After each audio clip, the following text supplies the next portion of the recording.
मूक माटी की अगली कड़ी शून्य आरंभ करने से पहले मैं आप सभी से क्षमा चाहती हूँ। गत रविवार को कुछ नेट की प्रॉब्लम होने की वजह से 2 बार वीडियो करना पड़ा। दूसरे वीडियो में हमने पिछले के अनंतर आगे चालू किया था, आपने देख लिया होगा। इस व्यत्यय के लिए हम आपसे क्षमा चाहते हैं। सभी सादर बंधुओं और बहनों, जय जिनेन्द्र। विशेष बात यह है कि हमारे कुछ गुरुओं ने भी यह लिंक शुरू की है। उनके चरणों में त्रिवार नमोस्तु।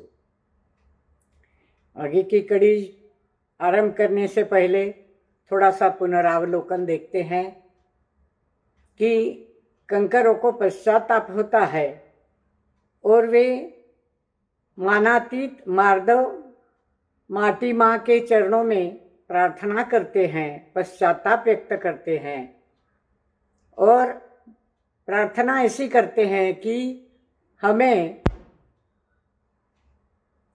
एक मंत्र दो, इस कंकर को एक मंत्र दो जिससे कि यह हीरा बने और खरा बने कंचन सा। अब हीरा बनना या 16 ताव वाला चमकने जैसा सोना बनना, इसके लिए बहुत प्रयास करने पड़ते हैं, पुरुषार्थ करना पड़ता है। कंकरों की प्रार्थना सुनकर माटी के चेहरे पर मुस्कान खिल उठी और माँ माटी ने उनको उपदेश दिया कि संयम की राह चलो, राही बनना ही हीरा बनना है। और राही शब्द का विलोम रूप बताया, राही हीरा। उसके लिए पुरुषार्थ करना होगा, तब की अग्नि में जलाकर अपने को राख करना होगा। तो राख शब्द का भी विलोम रूप दिया है आचार्य श्री ने, राख खरा। इसमें थोड़ा सा हम आचार्य श्री का आध्यात्मिक जो वचन है, उनके मन में जो भाव है, माटी और कंकरों के संवाद से वे क्या कहना चाहते हैं, यह थोड़ा सा हमने आरंभ किया था। तो इसमें आचार्य श्री मोक्ष मार्ग के जो अनभिज्ञ साधक है, उन्हें संयम की राह पर चलने की राह दिखा रहे हैं। क्यों? आज अपने तन से, मन से, धन से मोह में जो फंसा मानव संसार है, मानव है, उसको तराश कर हीरा बनने का मार्ग दिखा रहे हैं। संयम का मार्ग अपनाने के लिए कह रहे हैं। तो इन मंत्रों में 2 शब्द बड़े सुंदर दिए हैं, राही विलोम रूप से हीरा, राख खरा। ये जोड़ों के, ये शब्दों के जो जोड़े हैं, बड़े सुंदर प्रयोग है और शुद्ध रूप में इस निरुपयोगी, इस मोह में फंसे जीवन को शुद्ध स्वरूप में चमकाने की अवस्था में आचार्य श्री एक समुचित मार्ग दिखा रहे हैं। ये उनकी प्रतिभा का ही विलास है। अब कथा हम आगे चलाएंगे। 56 पेज पर हमने ये कथा देखी थी। आगे 57वें पेज पर अंतिम 3 पंक्तियां देखिए और फिर 58वें पेज को खोलिए। आज माटी को बस फुलाना है, पात्र से, परंतु अनुपात से जल मिलाकर उसे फुलाना है, धुलाना है, बुलाना है। आज माटी को बस फुलाना है। क्रमशः कम कम कर बीते क्षणों को, पुराने पनों को बस भुलाना है। आज माटी को बस फुलाना है और उसके कण कण में, क्षण क्षण में नवनूतनपन बस बुलाना है। आज माटी को बस फुलाना है। कुंभकार अब माटी को फुलाने का भाव व्यक्त कर रहा है। कथा के रूप में आगे बात चल रही है। माटी को फुलाने के लिए कुंभकार को क्या करना है? माटी में योग्य अनुपात से थोड़ा थोड़ा जल डालकर भिगोना है और कण कण से जैसे बीते हुए क्षण को, पुराने क्षणों को भुलाकर माटी को फुलाया जाता है, कुंभकार उसे फुलाता है। तो साधक की भी यह अवस्था है। पुराने क्षणों को, संसार में भोगे सुखों को भुलाकर अध्यात्म तत्व में उसे भीगना होता है। गुरु वचनों में, शास्त्र के शब्दों में उसे अपने आप को गीला करना होता है, फूलना होता है, आगे बढ़ना होता है, विकसित होना होता है और क्षण क्षण में अपने जीवन में नयापन लाना होता है, नूतनपन लाना होता है। उसे नएपन में, साधक को नएपन में बुलाना होता है। जैसे कुंभकार के मन में माटी को फुलाने का भाव है, उसी प्रकार साधक के मन में भी अपने लिए विकसित होने का, फूलने का, अध्यात्म तत्व में भीगने का भाव आना चाहिए। आगे चलते हैं। इस कार्य हेतु अब कुंभकार क्या कर रहा है वो देखते हैं। कथा की ओर मुड़ते हैं। पृष्ठ 58 पर हम चल रहे हैं। इसी कार्य हेतु प्रांगण में कूप है, कूप पर खड़ा कुंभकार, कर में थी बाल्टी, भंवर कड़ीदार उसे नीचे रखता है और उलझी रस्सी को सुलझा रहा है। झट से वह सुलझती भी, पर सुलझाते सुलझाते अगले पृष्ठ पर चलेंगे, 59 पृष्ठ पर। रस्सी के बीचों बीच एक गांठ आ गई। कसी गांठ है वह, खोलना अनिवार्य है उसका। और आयाम प्रारंभ हुआ शिल्पी का। हाथ के दोनों अंगूठे से, दोनों तर्जनियों से पूरी शक्ति लगाकर केंद्रित करता वह श्वास, बाहर का बाहर, भीतर का भीतर। ये एक कथा का ही हिस्सा है। कुंभकार माटी भिगोने हेतु अनुपात में जल मिलाकर वह कूप के पास आ रहा है। प्रांगण में उसके कूप है, कुआं है और कूप पर खड़ा कुंभकार हाथ में बाल्टी लेकर नीचे रखता है। कैसी है बाल्टी? भंवर कड़ीदार है। भंवर कड़ीदार, गोल कड़ी है उसको, और उस कड़ी में रस्सी बांधी जाती है और उसे नीचे रखता है बाल्टी को और रस्सी को सुलझा रहा है। बाल्टी को नीचे रखकर रस्सी सुलझाई जाती है, क्योंकि पानी निकाल लेने पर हम क्या करते हैं, रस्सी को गोल गोल ऐसी चक्कर अवस्था में और बांध देते हैं, कहीं टांग देते हैं। तो उस रस्सी को वह सुलझा रहा है और मुक्त कर रहा है बंधे हुए जीवन से, और वह झट से सुलझती भी। पर ऐसा हो गया कि सुलझाते सुलझाते रस्सी के बीचों बीच एक गांठ आ गई। कैसी है गांठ? वह गांठ कैसी है? कसी हुई है। कसी हुई यानी बड़ी मजबूत है, जल्दी खुलने वाली नहीं है, पर उसे खोलना तो अनिवार्य है कुंभकार के लिए। इसलिए उसने उस रस्सी में पड़ी गांठ को खोलने का प्रयास, आयाम आरंभ किया।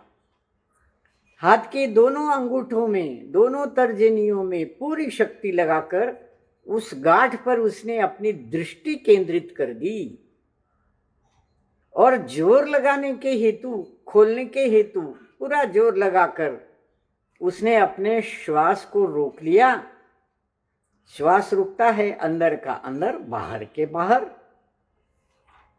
जब मानो वह कुंभक प्राणायाम कर रहा है। कुंभक प्राणायाम यह योग की एक पद्धति है। पूरी शक्ति लगाकर, श्वास को रोककर कुंभक प्राणायाम किया जाता है, जिससे हमारी श्वसन शक्ति जो है वह शरीर को एक प्रकार से जोर का, शक्ति का एक प्रकार से वह उसको पुराती है शक्ति। तो कुंभक प्राणायाम लो अपने आप घटित हो गया, क्योंकि उसने कुंभकार ने अपनी श्वास रोक ली थी, नीचे की नीचे, ऊपर की ऊपर। इस रोकी हुई श्वास को कुंभक प्राणायाम कहा है। कुंभकार और कुंभक प्राणायाम, पूरी शक्ति लगाकर कुंभक प्राणायाम करता है कुंभकार। और उसकी जो मुद्रा है, ओठों को चबाती सी मुद्रा, दोनों बाहुओं में नसों का जाल वह तनाव पकड़ रहा है, शरीर में शक्ति का निर्माण कर रहा है, तनाव पकड़ रहा है, नसों का जाल। पूरी शक्ति शरीर में उत्पन्न हो रही है। और क्या हो रहा है? त्वचा में उभार सा आया है, पर गांठ है कि खुलती नहीं। अंगूठों का बल भी घट गया है। दोनों अंगूठे, दोनों तर्जनियां, इनका बल भी घट गया और बल लगभग शून्य हो गया। और नाखून खूनदार हो उठे हैं। क्यों? कि नाखूनों को गड़ाकर ही वह गांठ खोली जा सकती थी, पूरी ताकत लगाकर, पूरी शक्ति लगाकर। पर तर्जनियों की और अंगूठे की शक्ति, उनका बल जाता रहा, शून्य होने को है। और नाखून में से मानो खून निकल पड़ेगा, इतने नाखून भी खूनदार होने को उठे हैं, पर गांठ ऐसी है कि खुलने का नाम नहीं लेती। इस बीच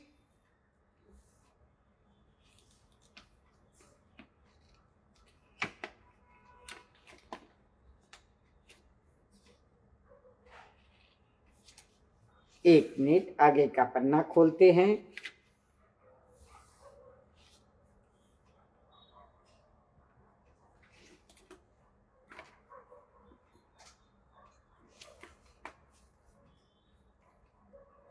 मिट गया था पन्ना, क्षमा कीजिए। गांठ है कि खुलती नहीं। अगले पृष्ठ पर, 60 पृष्ठ पर आइए। इस बीच अब दांत क्या कहते हैं देखिए। सेवक को सेवा देकर उपकृत करो स्वामिन, यूं दांतों का दल शिल्पी से कह उठा। दांतों का दल, बहुत सारे दांत होते हैं मुंह में, कहते हैं 32 दांत होते हैं। और दांतों का दल शिल्पी को, कुंभकार को कहे उठा, सेवक को सेवा देकर उपकृत करो स्वामिन। और समयोचित है यह स्वामिन, हमने यही नीति सुनी है कि बात का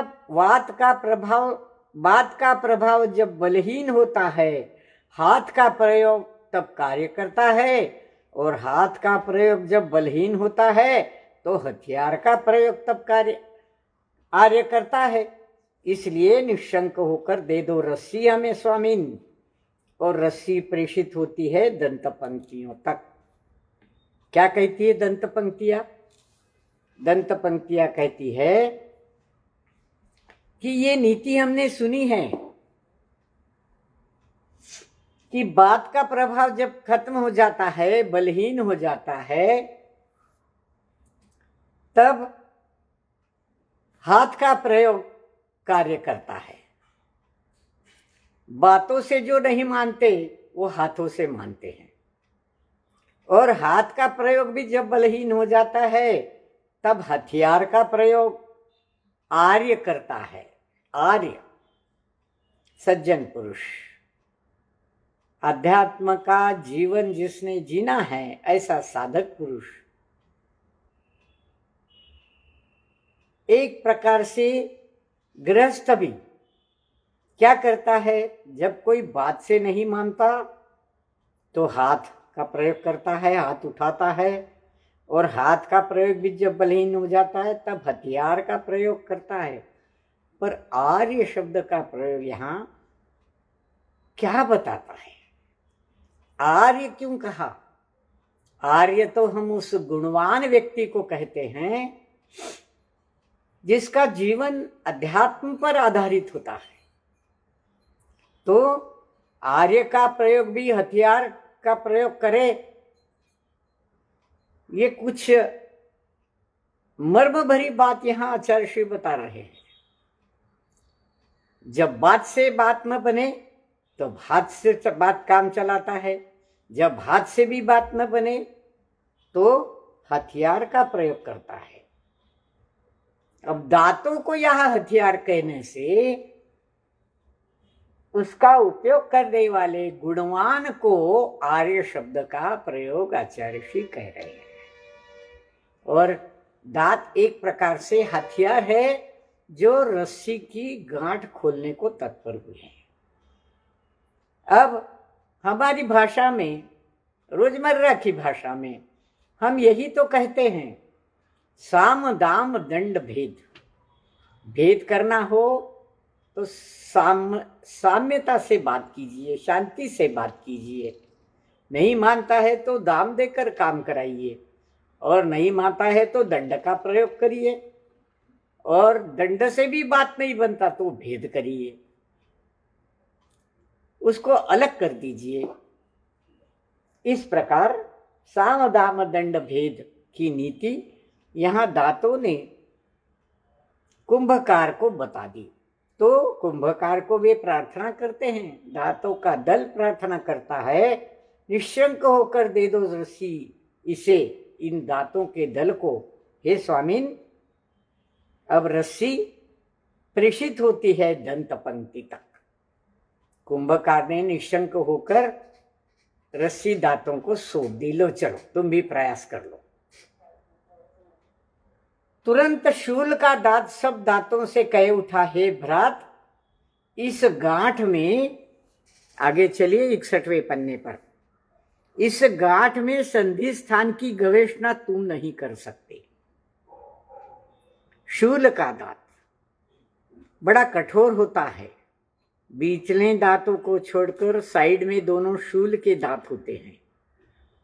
एक प्रकार का कांटेदार टोंक उसमें निकलता है, इसलिए उसे शूल का दांत कहते हैं।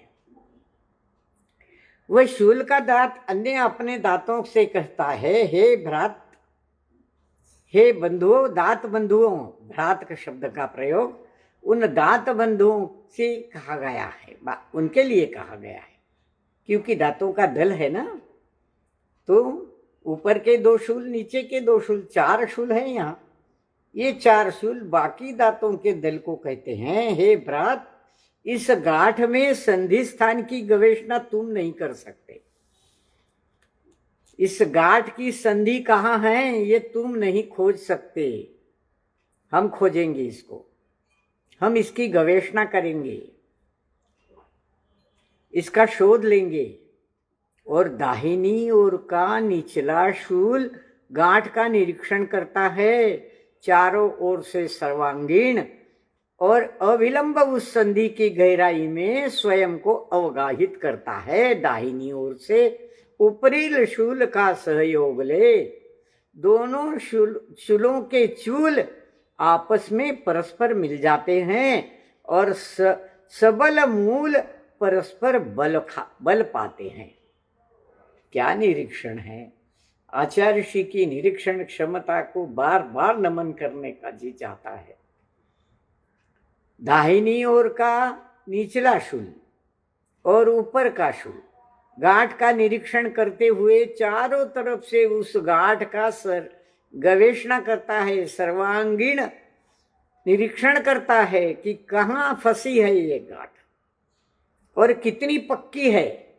अविलंब चारों ओर से सर्वांगीण उसका निरीक्षण करने पर उस संधि की गहराई कितनी है ये उनके समझ में आ गई बात। और उस गहराई में, संधि की गहराई में, गांठ की संधि की गहराई में ऊपरी शूल का सहयोग ले दोनों शूलों के चूल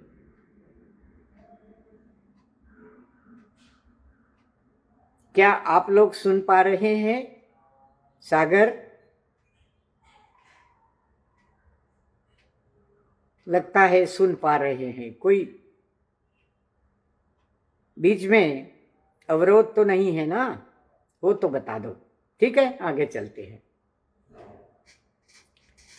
दाहिनी ओर से ऊपरी शूल का सहयोग ले दोनों शूलों के चूल परस्पर मिल जाते हैं। चूल टोकदार, शूलों के टोक जो है नुकीले, उन नुकीले टोक परस्पर मिलकर उनका सबल बन जाते हैं वे, और सबल मूल परस्पर बल पाते हैं, एक दूसरे को ताकत लगाते हैं। ये आचार्य ऋषि की दांतों से, शूल के दांतों से गांठ खोलने की क्रिया का निरीक्षण है। फिर भी इस पर भी गांठ का खुलना तो दूर, वह हिलती तक नहीं। प्रत्युत शूलों के मूल ही लगभग हिलने को है, और शूलों की चूलिकाएं टूटकर भंग होने को है।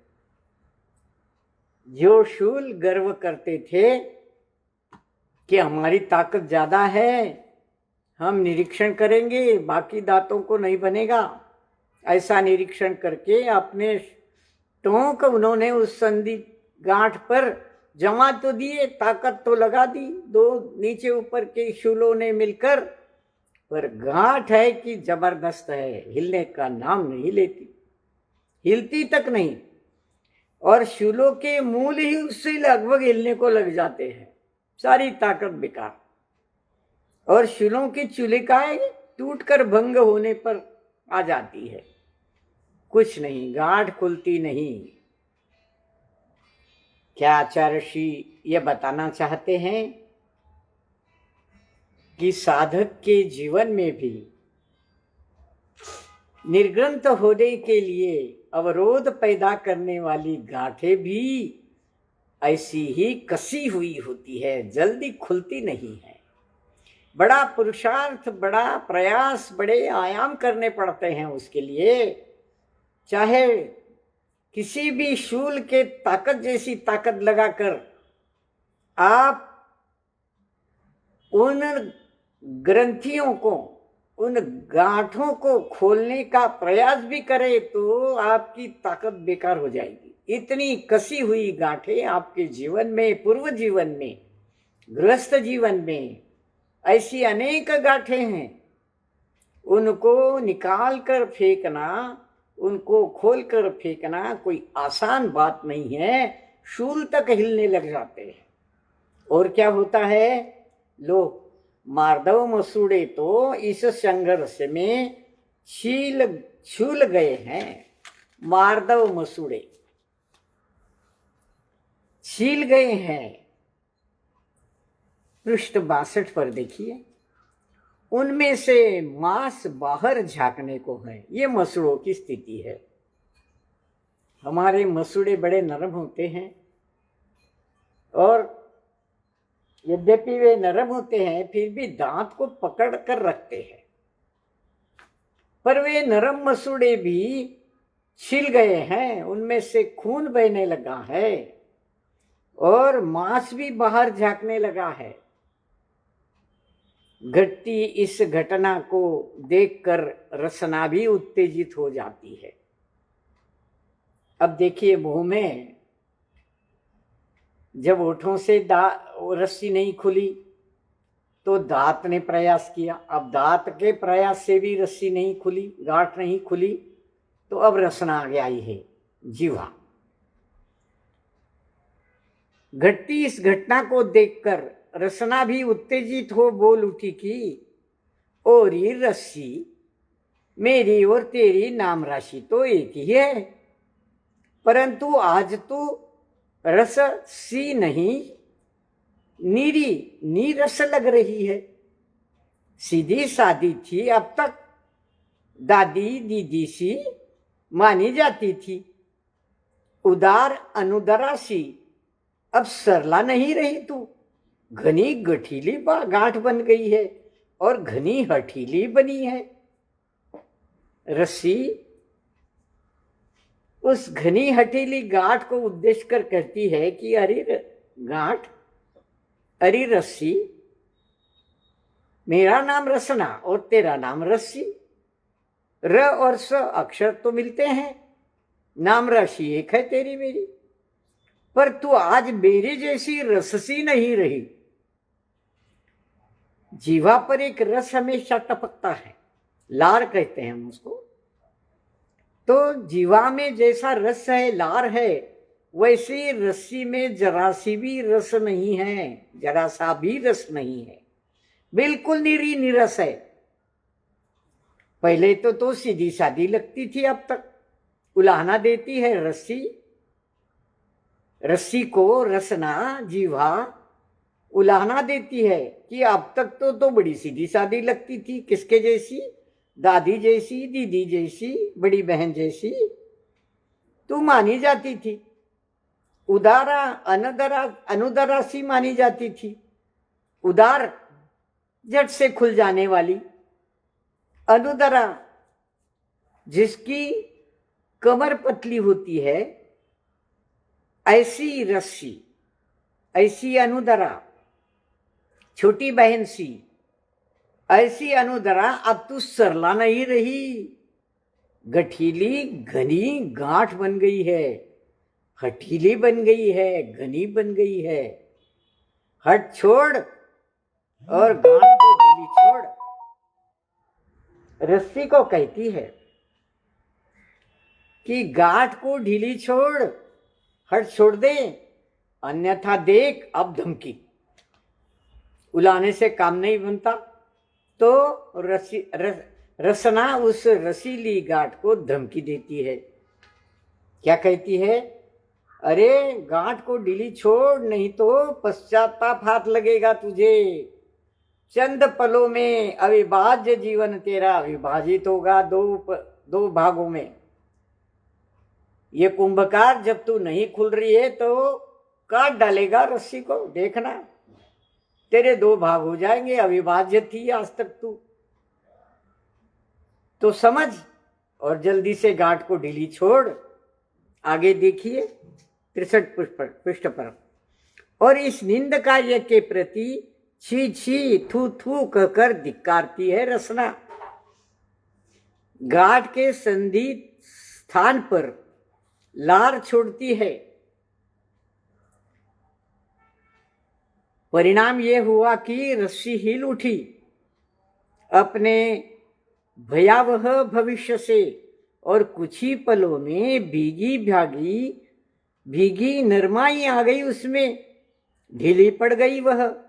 फिर क्या पूछो, दांतों में गरमाई आ गई। सफलता को देखकर ऊपरले और निचले सामने के सभी दांत तुरंत गांठ को खोल देते हैं। वाह, कितनी मजेदार बात है। इस रसना ने, इस जीवा ने इस निंद कार्य के प्रति रस्सी को छी छी कहा कि कितना निंद कार्य है तेरा, तू, तुझ पर धिक्कार है। और धिक्कारती सी रसना जीवा गांठ के संधि स्थान पर अपनी लार छोड़ती है, अपना रस छोड़ती है। रस छोड़ने का परिणाम ये हुआ कि रस्सी हिल उठी, थोड़ी गीली हो गई, और अपने भयावह भविष्य से गीली हो गई। डर लगने लगा उसे कि क्या होगा भविष्य। अगर ये कुंभकार मुझे 2 विभागों में काट देगा तो मेरे तो टुकड़े हो जाएंगे, न इधर का न उधर का। कहते हैं ना, धोबी का कुत्ता, न घर का न घाट का। तो गांठ गीली हो गई रसना से, रसना के लार से, रस से। और भयावह भविष्य से वह रस्सी हिल उठी। हिल उठी, हिलना ऐसा वैसा नहीं, उसके मन में परिवर्तन आ गया, उसका भाव परिणमन हो गया और कुछ ही पलों में वह भीगी गांठ, उसमें नरमाई आ गई और ढीली पड़ गई। वह रस्सी ढीली पड़ गई, नरमाई आ गई और दांतों में गरमाई आ गई। अब दांत उत्तेजित हो गए सफलता को देखकर।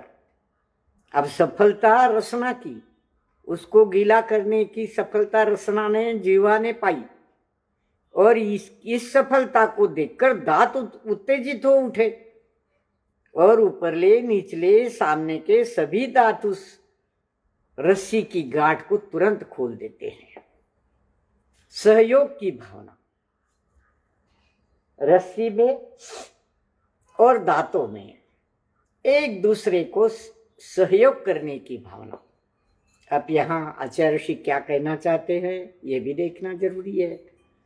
क्या कहते हैं कि मन में जो गांठें रखकर साधक जीवन का पथ अपनाता है, अपने पूर्वायुष्य के प्रति जिसके मन में मोह की गांठें पड़ी हुई है, हठीली गांठें पड़ी हुई है, मोह की गांठ बड़ी हठीली होती है, छूटते नहीं छूटती, निकलते नहीं निकलती। बल का प्रयोग करे, जबरदस्ती निकालने का प्रयास करे तो भी नहीं छूटती। तब उसे कौन गिला करता है? गुरु अपनी रसना से, अपनी वाणी से, अपनी रसना की भीगी वाणी से उस गांठ को गिला करता है और उसके मन में पश्चाताप के भाव निर्माण होते हैं कि पूर्वायुष्य की, पूर्व जीवन की सभी गांठें छोड़ना पड़ेगी बेटा, भूलना पड़ेगा। तब जाकर ये अध्यात्म का रस तुम्हारी गांठें ढीली कर देगा।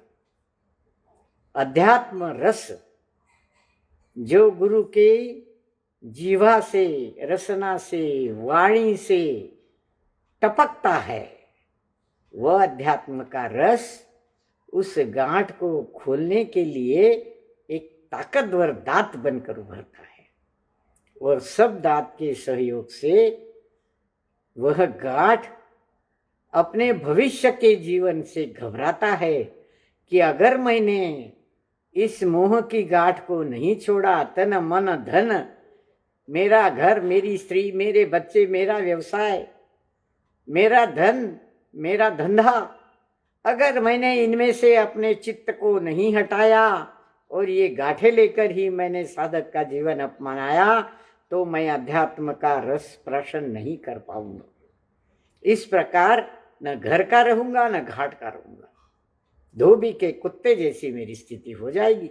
इसलिए आचार्य ऋषि साधक को समझा रहे हैं कि क्या पूछो, सफलता को देखकर ऊपरले और नीचले दांतों ने मिलकर, शूल ने मिलकर उस गांठ को तुरंत खोल दिया और ऐसा निर्ग्रंथ होने के लिए अनेक प्रयासों का वर्णन रस्सी की गांठ के और दांत के, जीवा के, नाखूनों के, हाथों के, अंगूठों के, तर्जनियों के सारे बल लगाकर उस गांठ को खोलने का जो प्रयास है वह साधक के जीवन में पुरुषार्थ का प्रतीक है। उसे अपने पुरुषार्थ से उपचार करना पड़ता है, अपने पुरुषार्थ से अपने आप को संभालना पड़ता है, आगे बढ़ना पड़ता है। तब कहीं जाकर तन मन धन को हटाकर वो गांठें तुरंत खुल जाती है। गुरु मुख से टपकती लार की रसना का अध्यात्म रस उसे उन गांठों को छोड़ने पर तत्पर कर देता है। तो ये जो संधि स्थान है, यह संधि स्थान, यह गांठ का स्थान साधक के जीवन में गुरु के सामने या शास्त्र के सामने, शास्त्रों के शब्दों के सामने एक क्रिया जो यहाँ बताई गई है, उनकी उन क्रियाओं का पुरुषार्थ में एक क्रम है, एक निरीक्षण है आचार्य श्री का कि गांठ खोलनी हो तो आरंभ से लेकर क्या क्या पुरुषार्थ करना पड़ता है। तो इस घटना को आचार्य श्री की निरीक्षण शक्ति का अनुभव इस छंद में अपने को मिलता है। और एक तीक्ष्ण अग्रभाग ही जब परस्पर मिल जाते हैं तो बलवान पुरुषार्थ भी बल पाता है। इस प्रकार ये घटना घटी। आगे और चलते हैं। अब रस्सी पूछती है रसना से, जिज्ञासा का भाव ले। रस्सी कहती है रसना से रस्सी पूछती है। अब रस्सी बोल उठी है, रसना से पूछ रही है, जिज्ञासा का भाव। रस्सी कहती है, हे रसना, आपके स्वामी को क्या बाधा थी इस गांठ से? आपके स्वामी को क्या बाधा थी इस गांठ से? एक ही प्रश्न, बड़ा रहस्यमय।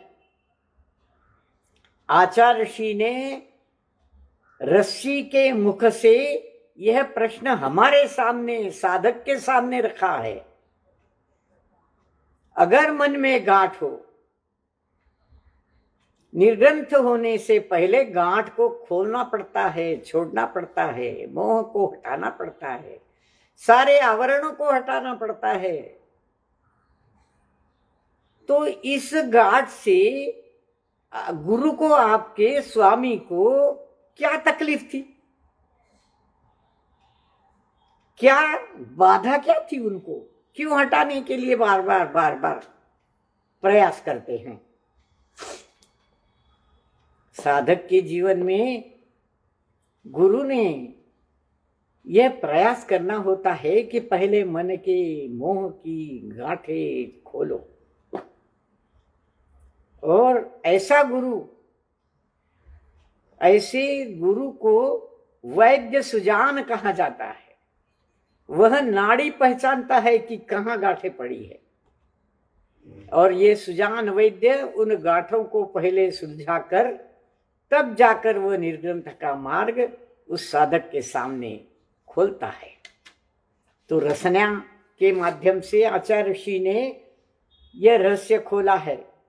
क्या कहते हैं? सो रसना रहस्य खोलती है। सुन रही रस्सी। चलिए 64 पेज पर चलेंगे। मेरे स्वामी संयमी हैं, हिंसा से भयभीत है, अहिंसा ही जीवन है उनका। उनका कहना है कि संयम के बिना आदमी नहीं, यानी आदमी वही है जो यथा योग्य सही दमी है। आ और दमी के बीच में डैश डैश है, बिंदु बिंदु है। दमी। देखो क्या रहस्य खोला है। रसना ने कहा मेरे स्वामी संयमी है, वे स्वयं संयमी है। मेरे गुरु, मेरे स्वामी स्वयं संयमी हैं, हिंसा से भयभीत है और अहिंसा ही उनका जीवन है। अहिंसा का जीवन वे स्वयं जीते हैं और अपने शिष्यों के, साधकों के जीवन में भी उसी अहिंसा को उतारना चाहते हैं। उनका क्या कहना है कि संयम के बिना आदमी नहीं। तो आदमी कौन है? क्या कोई भी आदमी है? गुरु की रसना, गुरु की भाषा रसना समझा रही है, स्वामी की भाषा। गुरु क्या कहते हैं? आदमी वही योग्य है। आदमी की परिभाषा देखिए, कहीं नहीं मिलेगी, ये किसी ग्रंथ में नहीं मिलेगी। आदमी वही है जो यथा योग्य सही आदमी है, सही आदमी है। आदमी, आ का मतलब है चारों तरफ से, सब तरफ से। और दमी, दमन, शमन करने वाला, संयमी। हमारे गुरु संयमी है। हमारी उपास्य देवता हिंसा है। और जहाँ गांठ है, जहाँ संधि है, वहाँ निश्चित ही हिंसा चलती है। मसूड़े को छील कर रख देती है, नाखूनों को छील कर रख देती है। तो अर्थ यह हुआ कि ये ग्रंथि हिंसा की संपादिका है। और निर्ग्रंथ दशा में, बिना गांठ वाली निर्ग्रंथ दशा में वह अहिंसा पलती है। अर्थात साधक के जीवन में जो अहिंसा पूर्ण रूप से पल सकती है, वही अहिंसा, वही संयमी दशा गृहस्थ के जीवन में भी अपने अपने ताकत के अनुसार, क्षमता के अनुसार पाली जा सकती है। संयमी के जीवन में अहिंसा पल पल पनपती हुई बल खाती है, बल पाती है। आगे कहती है, हमारी उपास्य देवता अहिंसा है। और जहाँ गांठ है, ग्रंथि है, वहाँ निश्चित ही हिंसा चलती है। अर्थ ये हुआ कि ये जो गांठ है, ये जो ग्रंथि है, वह हिंसा का संपादन करने वाली है। यहाँ हमारे गुरु को बाधा है। हिंसा का संपादन करने वाली गांठें साधक के जीवन में नहीं होनी चाहिए, नहीं तो वह सच्चा आदमी नहीं बन सकता, सच्चा संयमी दमी नहीं बन सकता। चारों तरफ से उसको संयम की पालना करनी होगी। पूर्व जीवन की सारी गांठें खोलकर फेंकनी होगी। सारे मोह, ममता, माया, आसक्ति छोड़नी होगी। इसलिए ऐसी हिंसा की जो संपादिका ग्रंथि है, गांठें हैं, वो साधक के जीवन में भरपूर भरी होती है। गुरु उनको निकालने के और साधक को अहिंसा के पथ पर चलने के लिए उत्तेजित करते हैं। निर्ग्रंथ दशा में ही अहिंसा पलती है और पल पल पनपती बल पाती है। निर्ग्रंथ दशा में, जिस दशा में कोई गांठ नहीं है, जिसके मन में कोई गांठ नहीं है, उसी अवस्था में साधक के जीवन में अहिंसा पल पल पलती है, पनपती है और बल पाती है। कैसा बल पाती है? साधक जीवन के दैनंदिन जीवन में, साधक के रोजमर्रा के जीवन में आध्यात्मिक रस घोलकर अपने को विकसित करता हुआ, पनपता हुआ आगे चलता है। वो साधक अभी अधूरा है, गांठें खोलकर फेंकने के प्रयास में है। तो अहिंसा उसके जीवन में जब पनपेगी, पलेगी, तो वो बल पाएगी अध्यात्म का रस पीने को, और वह अपने लिए आगे का मार्ग बिना किसी शूल के, बिना किसी ग्रंथि के वह आगे चल पाएगा। आगे चलिए।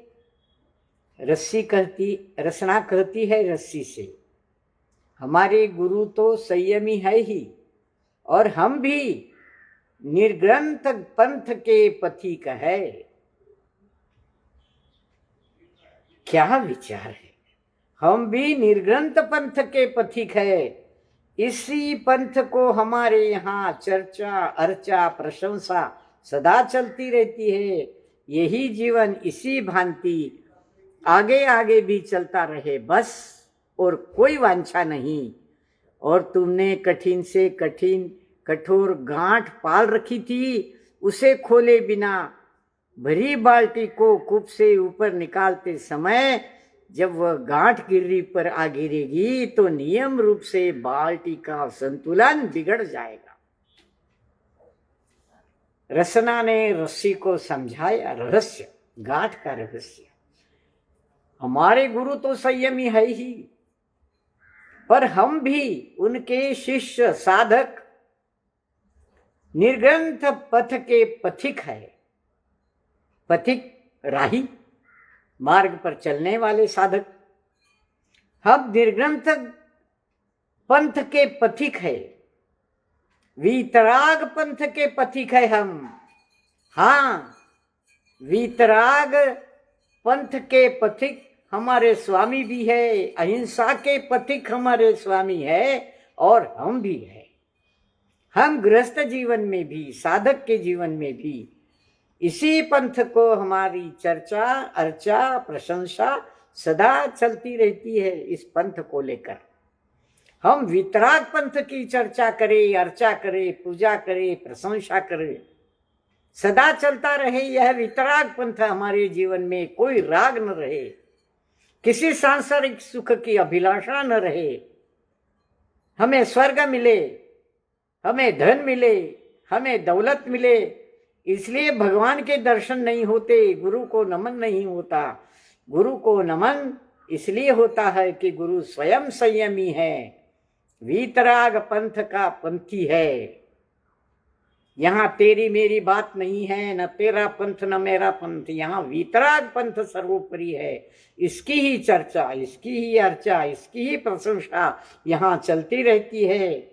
यही जीवन इस भांति चलता रहे बस, और कुछ नहीं चाहिए हमें, हमें और कुछ नहीं चाहिए, और कोई वांछा नहीं है, इच्छा नहीं है इस जीवन में। और तुमने कठिन से कठिन कठोर गांठ पाल रखी थे अपने जीवन में। क्या क्या मांग रहे थे तुम अपने जीवन में? कौन कौन सी गांठें तुमने पाल रखी थी अपने जीवन में?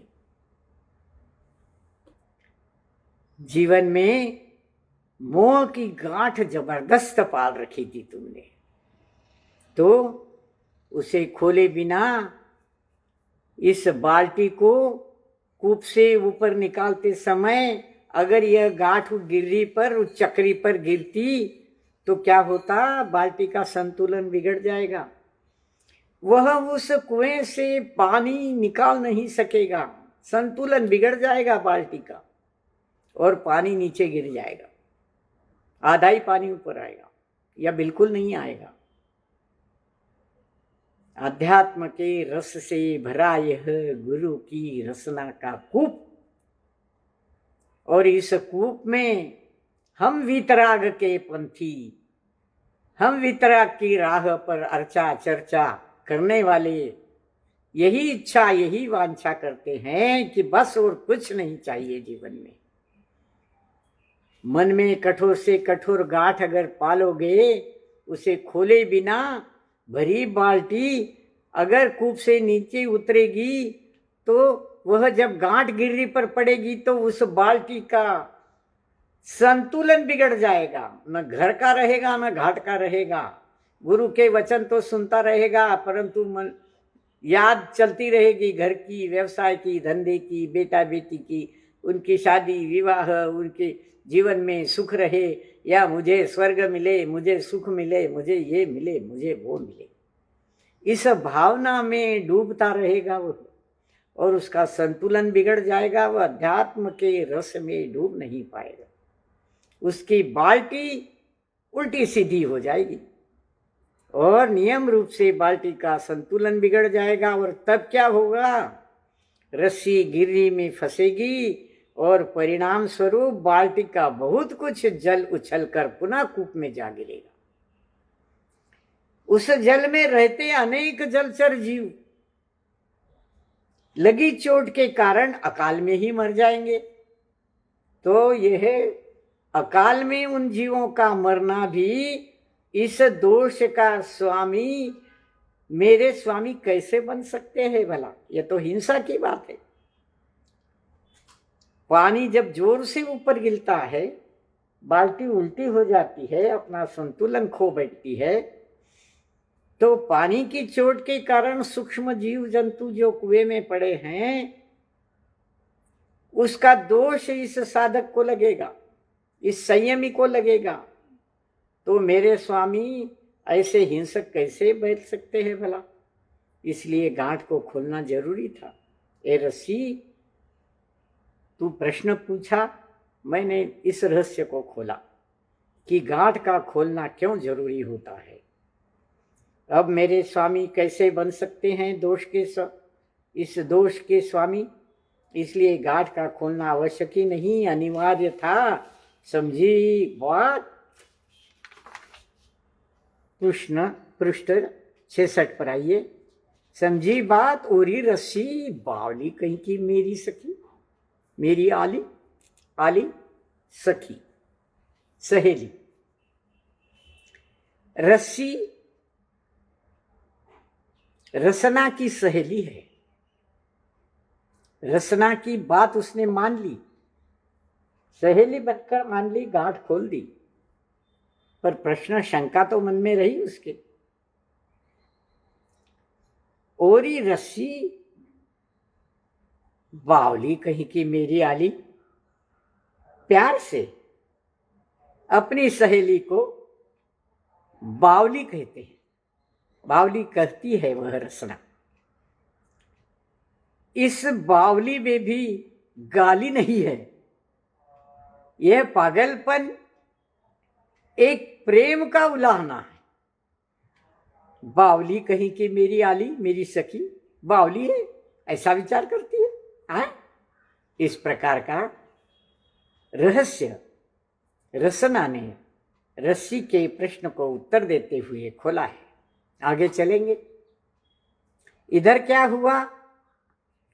स्निग्ध स्मित मति वाली काया की छाया शिल्पी की सुदूर कूप में स्वच्छ जल में स्वच्छंद तैरती मछली पर जा गिरी और मछली की मुद्रा ऊपर हो उठी और उसकी मानस स्थिति भी ऊर्ध्वमुखी हो आई। देखिए, अब रस्सी गांठ खुल गई। कुंभकार बाल्टी को कुएं में छोड़ रहा है और कुंभकार की काया की छाया, शरीर की छाया, कुंभकार के शरीर की छाया, शिल्पी की छाया सुदूर कूप में पानी के तल तक सुदूर स्वच्छ जल में वह छाया स्वच्छंद तैरती सी नजर आ रही है और वह छाया मछली पर जा गिरी है। कुएं में मछलियां छोटी छोटी तैरती है, एक मछली पर कुंभकार के शरीर की छाया तैरती सी नजर आई। तैरती शब्द का प्रयोग देखिए कितना सुंदर है। छाया बिल्कुल जल पर जब गिरती है तो जल के तरंगों के साथ उसकी छाया में भी तरंग दिखाई देने लगते हैं। आईने में तो स्पष्ट पूर्ण प्रतिबिंब दिखता है हमारा, पर जल में अगर आप अपना प्रतिबिंब देखोगे तो जल की लहरों के साथ वह प्रतिबिंब तैरता नजर आएगा। तो स्वच्छ जल में स्वच्छंद होकर तैरती सी वह शिल्पी की काया की छाया एक मछली पर जा गिरी और मछली की मुर्दना किसे कहते हैं? तालू का जो ऊपर हिस्सा है वह आगे का जो भाग है उसका, जिससे जीभ टकरा कर वचन चलता रहता है। मछली की मुर्ध्वा ऊपर उठी, मैं बाजी लेकर आ रही हूँ। उसका तालू ऊपर उठ रहा है, ऊपर हो उठी यानी उसका मुंह खुला हो गया। जब जीव तालू से मुर्ध्वा से टकराती है तो जो वचन निकलते हैं मूर्धन्य कहलाते हैं। तो मछली ने ऊपर देखा और उसका मुंह खुल गया और उसकी मानस स्थिति भी ऊर्ध्वमुखी हो आई, उसके मन की स्थिति भी ऊर्ध्वमुखी हो आई। क्या सोच रही है मछली? मछली सोच रही है, कह रही है, परंतु ऊपरील काया तक मेरी काया यह कैसे उठ सकेगी भला? यही चिंता है मछली को। काया जड़ है ना, जड़ का सहारा, जड़ की सहारा अपेक्षित है। जड़ को कहना चाहिए, जड़ को सहारा अपेक्षित है और वह भी जंगम का। मछली के मन में शिल्पी की काया की छाया देखकर एक तरंग उठी एक मानसिकता उभर आई उसकी कि मैं भी ऊपर जाना चाहती हूँ। ऊपरील काया तक, शिल्पी के ऊपरील काया तक, पूर्ण छाया तक, उसकी पूर्ण शारीरिक आकृति तक मेरी यह काया कैसे उठ सकेगी भला? क्यों? कि जल के बिना तो मछली रह नहीं सकती। अगर वो ऊपर जाएगी तो मर जाएगी ना, कैसे उठ सकेगी? अब ये मछली को चिंता लग रही है, काया जड़ है ना, काया तो पुद्गल है और पुद्गल जड़ है, अचेतन है, और यह जीव चेतन है। मछली का जीव चेतन है, वह जल के बिना रह नहीं सकता। ये उसकी विशेषता है, उसकी जड़ काया की ये विशेषता है कि वह जल में ही जीवित रह सकती है। तो इस जड़ काया को, जड़ को सहारा अपेक्षित है, जड़ को, काया को सहारा अपेक्षित है, और वह भी जंगम का।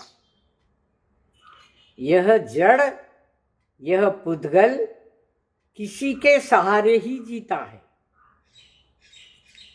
हमारा पुद्गल शरीर 10 प्राणों पर जीता है, श्वासोच्छ्वास पर जीता है, मन वचन काया उसकी श्वासोच्छ्वास पर चलती है, पंचेंद्रियों के साथ वह जीता है। अगर ये सब 10 प्राण नहीं होंगे तो पुद्गल जिएगा कैसे? ये शरीर नहीं जी सकता, उसको जंगम का सहारा आवश्यक है।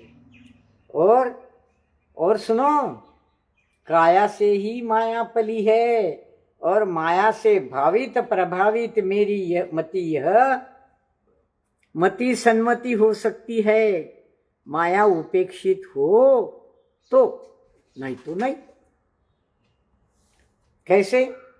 और सुनो, काया से ही माया पली है। मछली कहती है अपने आप से, अपने मन से, काया से ही माया पली है। माया, मोह, यह सारा झूठा संसार है, यह सारा मिथ्या है। ये माया मिथ्या है, ममत्व मिथ्या है। काया से ही पलती है ना, इस काया को ये भी चाहिए। ममत्व है काया में। हमारे जीव को काया में ममत्व अगर होगा तो वो विभाव परिणाम करेगा, स्वभाव को छोड़ेगा, विभाव में परिणमित होगा, उसका भाव परिणमन बदल जाएगा।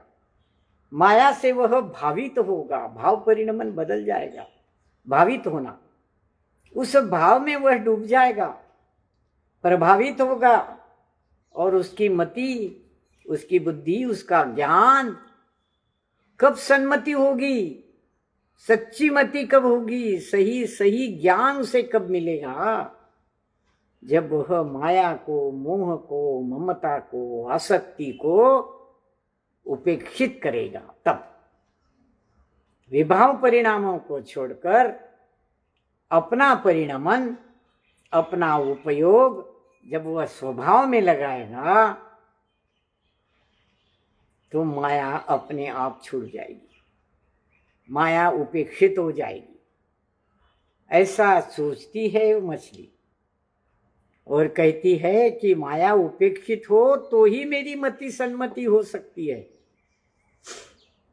जल में रहकर मैं जीती रहूं,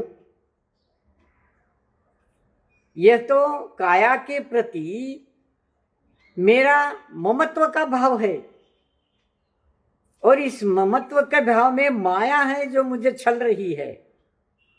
जल में ही जीने को, आसक्ति में जीने को, माया ममता में जीने को बाध्य कर रही है। मैं जब इस माया को छोड़ दूंगी तब मेरी मति सन्मति हो सकती है, नहीं तो नहीं। माया को छोड़ना होगा। जल में जीने का जो भाव है मछली का, उसको वह छोड़कर सन्मति को प्राप्त करना चाहती है। साधक भी इस मछली के विचारों से प्रभावित है कि सन्मति पानी हो तो माया को छोड़ना पड़ेगा, तो ही सन्मति प्राप्त हो सकती है। हम भगवान महावीर को सन्मति कहते हैं, 5 नाम हैं उनके। मति सन्मति हो गई, मतलब क्या हुआ? इस मति ने, इस ज्ञान ने, इस ज्ञान में मति में जो ज्ञान का प्रथम भेद कहलाता है, उस मति ने, मति ज्ञान ने अगर माया को छोड़ा तो वह आगे बढ़ेगी, सन्मति हो जाएगी। धीरे धीरे धीरे धीरे 4थे गुणस्थान से लेकर 14वें तक अगर पहुंचना है तो आसक्ति, माया, मोह, ममता सब छोड़ना पड़ेगा, तब वह सन्मति बन सकता है। हम होंगे महावीर कहने से नहीं होता, महावीर होना पड़ता है, क्योंकि महावीर ने राजपाट छोड़ दिया, सारे सुख सब कुछ छोड़ दिया और संयम का जीवन अपना लिया, चिंतन अपना लिया और धीरे धीरे धीरे सबका त्याग कर, परित्याग कर, सारे विभावों को छोड़कर वह एक ऊंची कोटि की मति में, ज्ञान में जाकर समाहित हो गए, तब वह सन्मति बने। तो हमें ऐसी सन्मति कब प्राप्त हो सकती है? मछली सोचती है, साधक भी ऐसा ही सोचता है कि इस माया से छुटकारा पाऊं तो सन्मति प्राप्त हो। अंधकूप में पड़ी हूं मैं, आगे चिंतन मछली का चल रहा है। अंधकूप में पड़ी हूं मैं, कुरूपता की अनुभूति से कूप मंडूक सी स्थिति है मेरी। मति और स्थिति, गति, मति और स्थिति सारी विकृत हुई है। स्वरूप स्वभाव ज्ञात कैसे हो? ऊपर से प्रेषित हो मुझ तक एक किरण भी तो नहीं आती, और मछली के मुख से निकल पड़ती दीनता घुली ध्वनि की, इस अंधकूप से निकालो रे इसे कोई, उस हंस रूप से मिला दो रे इसे कोई। बहुत गहराई है इस कूप के जल से भी, इस विचार में, इस चिंतन में इतनी गहराई है। क्या कहती है मछली? अंधकूप में पड़ी हूं मैं। क्या है ये अंधकूप? जहां प्रकाश की एक किरण भी नहीं पहुंचती, ऐसा अंधकूप, अंधेरा ही अंधेरा होता है। वैसा ये संसार भी एक अंधकूप है। इसमें हम सारे जीव, सारे मनुष्य प्राणी, तिर्यंच प्राणी, सब जीव, चारों गतियों के जीव बिलबिलाते रहते हैं और कुरूपता की अनुभूति से हम कूप मंडूक से जीवन जीते हैं। कूप मंडूक किसे कहते हैं? उस कुएं में पड़ा हुआ, जीता हुआ मेंढक, मंडूक, वह अपना संसार उस कुएं जितना ही समझता है, कुएं के बाहर के संसार का उसके पता ही नहीं है। इसलिए हमारी स्थिति इस संसार को ही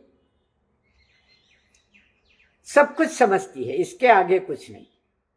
जो भी सुख है वह यहाँ है, ऐसा समझता है। यह संसार में सुख है ऐसा मानता है, इसलिए विभाव परिणमन करता है। स्वभाव को छोड़कर विभाव परिणमन करता है। घर बार में सुख है, धन दौलत में सुख है, परिवारजनों में सुख है, तरह तरह के शोधों में सुख है, तरह तरह के विषयों के अध्ययन में सुख है। अध्यात्म का अध्ययन कौन करना चाहता है? कूप मंडूक सी स्थिति हो गई है इस अंधकूप के संसार में। और कैसी मति हो गई है? गति, मति और स्थिति विकृत हो गई है। विभाव में परिणमन कर रहा है ना, तो विकृत होनी है। गति भी विकृत हो गई। जो गति, उपयोग की गति, स्वभाव की ओर लगनी चाहिए, वह मति, वह गति, वह स्थिति विकृत हो गई है, क्योंकि उसे अंधकूप में ही पड़ा रहना, बिलबिलाना अच्छा लगने लगा है।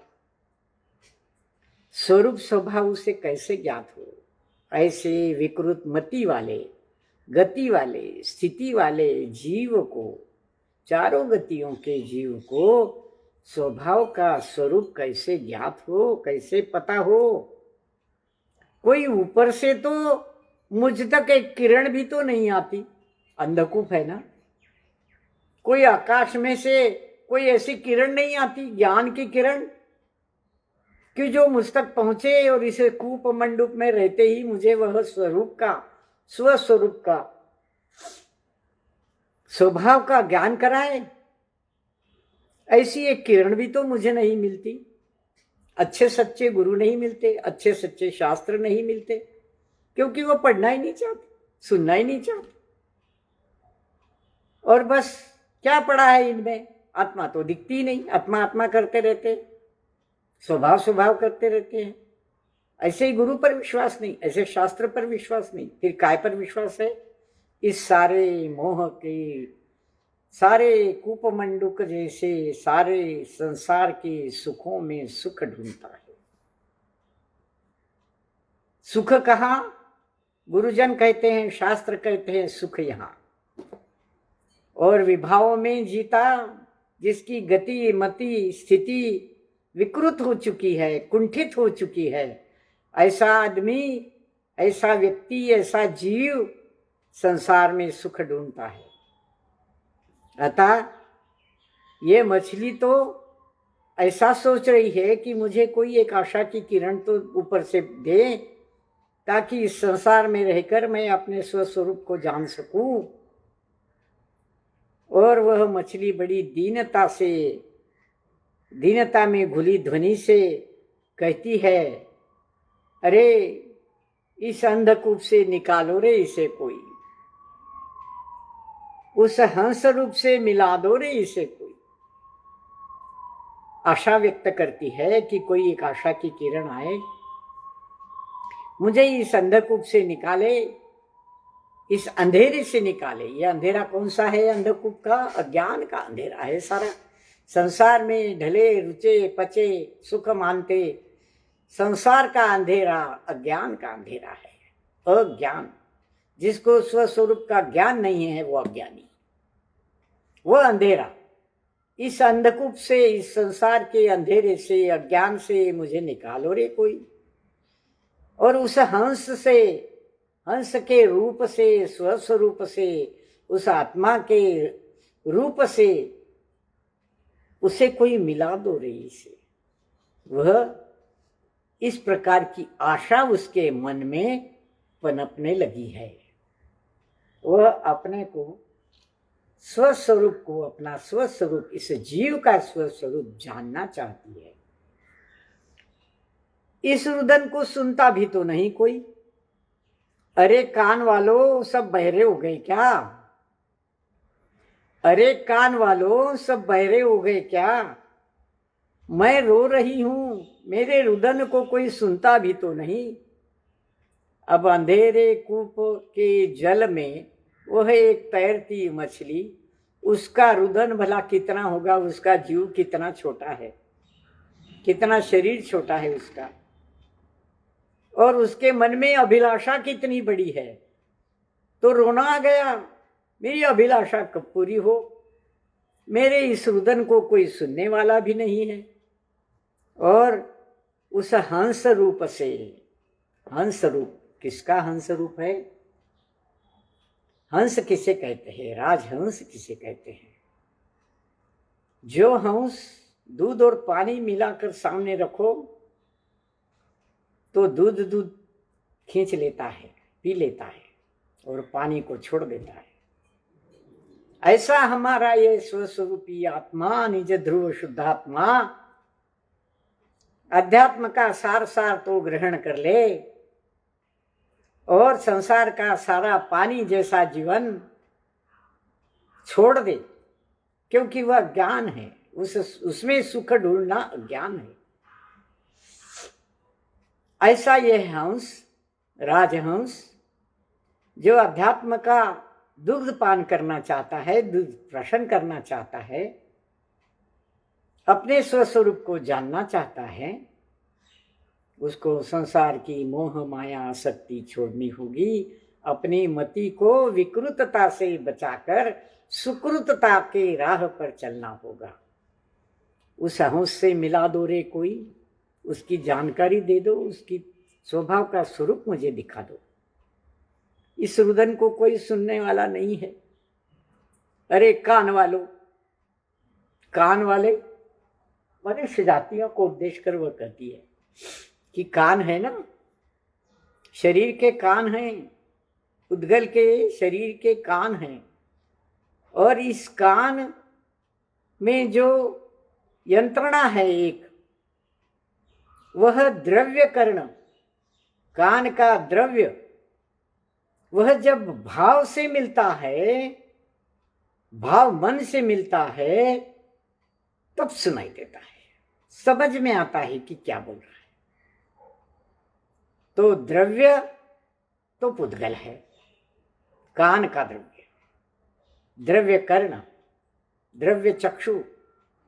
इस प्रकार ये पंचेंद्रिय भी इस पुद्गल शरीर में जो स्थित है, वो सारे पुद्गल द्रव्य किसे बने हुए हैं। उससे जब हमारा भाव मन जुड़ेगा और ज्ञान तक पहुंचेगा, तो ये मति विकृतता से सुकृतता की ओर बढ़ेगी। अरे कान वालों, सब बहरे हो गए क्या? मेरा रुदन भी कोई सुनता नहीं। उसको दर्द हो रहा है मछली को, यह रुदन अरण्य रोदन ही रहा। ऐसा सोच पुनः विकल्पों में डूबती है मछली। अरण्य रोदन है यह। अरण्य रोदन किसे कहते हैं? जंगल में जाकर अगर कोई कितना भी रोए तो सुनने वाला जंगल में कोई नहीं होता। और अरण्य रोदन जैसा वह अकेली बेचारी मछली जल में तैरती हुई रोती है, उसका रोदन भी अरण्य रोदन है।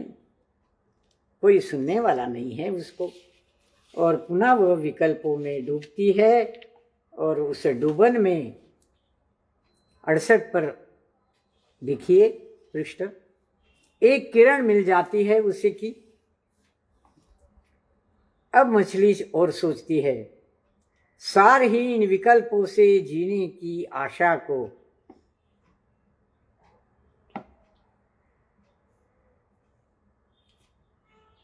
विष ही मिल जाता है खाने के लिए। हम यहाँ रुकेंगे, थोड़ा समय ज़्यादा हो गया है, क्षमा चाहती हूँ, घड़ी की ओर ध्यान नहीं रहा। पता नहीं, मछली तो पानी में डूब रही है और हम इस मूक माटी के जीवन का आध्यात्मिक रस में डूबते डूबते समय का भान मुझे भी नहीं रहा, इसलिए क्षमा करो। हे गुरुजनों, आचार्य श्री के चरणों में वारंवार त्रिवार नमन। सादर भी भाइयों, जय जिनेंद्र। कुछ अधिक समय लेने के लिए क्षमा याचना। हम यहाँ रुकते हैं, अगले रविवार को फिर मिलेंगे। जावाणी के ज्ञान से सूझे लोकालोक, सो वाणी मस्तक नमो सदा दे तुम। जय जिनेंद्र।